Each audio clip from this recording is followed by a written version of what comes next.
Angle के basis पे triangle कितने प्रकार के हो सकते हैं, कितने तरह का ट्रायंगल हो सकता है, ये अगर आप जानना चाहते हैं तो आप समझ लीजिए कि हमारे पास ट्रायंगल का एंगल के बेसिस पे कितने प्रकार हो सकते हैं। तो सबसे पहले आता है acute angle triangle. Acute angle triangle क्या होता है, राइट एंगल ट्रायंगल क्या होता है, एंड ऑब्ट्यूज एंगल ट्रायंगल क्या होता है। तीनों हम लोग आज जान लेंगे। तो देखिए, एक्यूट एंगल ट्रायंगल का मतलब हुआ कि अगर ट्रायंगल का 3 एंगल है तो तीनों एंगल जो ए बी सी तीनों एंगल कैसा होना चाहिए, 90 डिग्री से छोटा होना चाहिए। इसका मतलब हुआ कि हमारा इसमें ऐसा होना चाहिए कि एंगल ए के साथ साथ एंगल बी और एंगल सी तीनों जो एंगल है किससे छोटा होना चाहिए, बराबर भी नहीं हो सकता है, किससे छोटा होना चाहिए, 90 डिग्री से छोटा होना चाहिए। तो राइट एंगल में क्या होगा कि कोई भी एक एंगल, तीनों में से कोई भी एक एंगल किसके बराबर हो जाएगा, 90 के बराबर।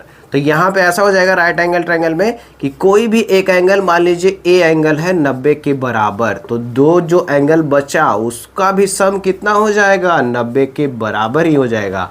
क्योंकि तीनों एंगल का सम हमेशा ट्रायंगल में कितना होता है, 180 डिग्री होता है। तो कोई भी एक एंगल अगर 90 हो गया तो बाकी दो का सम भी 90 डिग्री होगा। ऑब्ट्यूज एंगल में ये होगा कि तीनों एंगल में से कोई एक एंगल जो 90 से क्या हो गया, ज़्यादा। तो मान लीजिए कि कोई एक एंगल वो ए है तो क्या हो गया, 90 से ज़्यादा, तो बाकी दोनों का सम क्या होगा, 90 से छोटा होगा। यहाँ क्या है, तीनों 90 से छोटा, तो कैसा डायग्राम बन सकता है, तो कुछ इस टाइप का डायग्राम बन सकता है कि तीनों जो एंगल है, ये एंगल, ये एंगल, ये एंगल, तीनों एंगल जो है कोई ज़रूरी नहीं कि इक्वल हो, लेकिन तीनों एंगल क्या है, 90 से कम।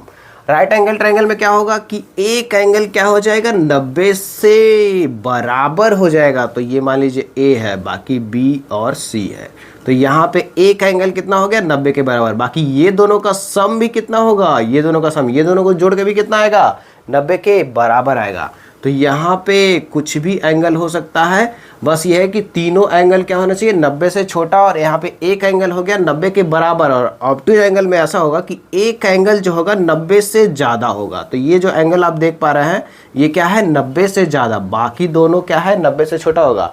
लेकिन एक एंगल ऐसा हो गया जो 90 से क्या हो गया, ज़्यादा। तो जब भी इस टाइप का ट्रायंगल होगा तो उसको क्या बोलेंगे, ऑब्ट्यूज एंगल ट्रायंगल। तो एंगल के बेसिस पे हम लोग ट्रायंगल को 3 भाग में बांट दिए, acute angle triangle, right angle triangle और ऑब्ट्यूज एंगल ट्रायंगल। तो एक्यूट में क्या था कि तीनों जो एंगल है 90 से छोटा, राइट एंगल में क्या है कि एक एंगल जो है 90 के बराबर, और ऑब्ट्यूज में क्या है कि एक एंगल जो कोई भी हो ए बी सी में से वो क्या है, 90 से ज़्यादा। तो इस बेसिस पे हम लोग ट्रायंगल को 3 भाग में बांट सकते हैं।